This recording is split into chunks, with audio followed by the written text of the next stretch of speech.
Welcome to the Thought of the Walk episode 8.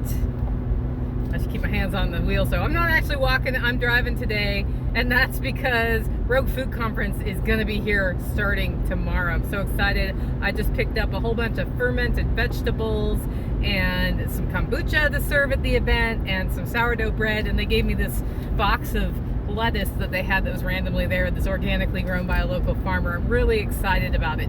Today I want to talk about the kids though. I was on Facebook with a friend of mine and she said the kids aren't all right. And I said, what do you mean? She's like, I've got my kid in therapy. After what's happened for the last year, the kids aren't all right. We need to check in on the kids.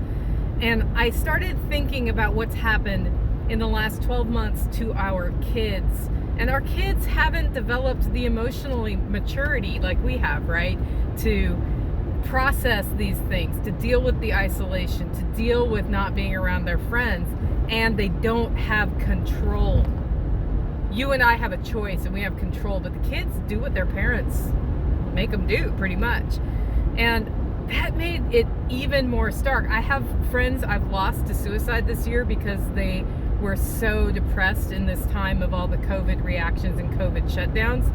I've had friends of friends who lost siblings to suicide, and these are adults who are supposed to, in air quotes, have the emotional maturity to handle stuff. And then there are the kids. We're not talking about the kids. She was absolutely right.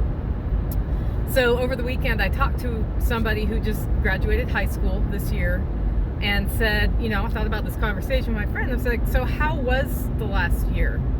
And I mean, this is somebody who's as old as the kids are, right? Should have some of the emotional capacity, emotional maturity to handle things. And he told me it was a really kooky year. It was really hard. And no, the kids aren't all right. I said, because my friend said the kids aren't all right. He's like, no, we're not all right. This is what happened to us last year. When we went back to school, like suddenly, from one day to the next, the rug was ripped out from under us. Things that we were planning to do, like sports competitions or drama or whatever, from one day to the next, after working all those months for performances, after working all those months for games to play, to win championships, we were told we had to stay home. We couldn't talk to people in person, and that's really hard. But then he said, when we did go back,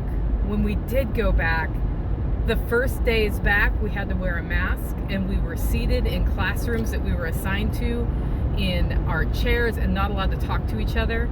We weren't allowed to go into the cafeteria for lunch, and he said he'd be sitting in the classroom eating his lunch, not allowed to talk for fear of spreading this disease, and all he could hear was the chewing and the chewing and the chewing.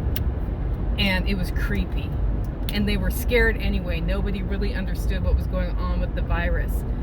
Meanwhile, different parents were reacting in different ways. Some parents were more open to different sorts of, ways of handling this and allowing more freedoms. Other parents completely cracked down on the kids, and they had no choice. Guys, the kids aren't okay, and we haven't done anything to reach out to them. As the year went on this year, things opened up more in the schools.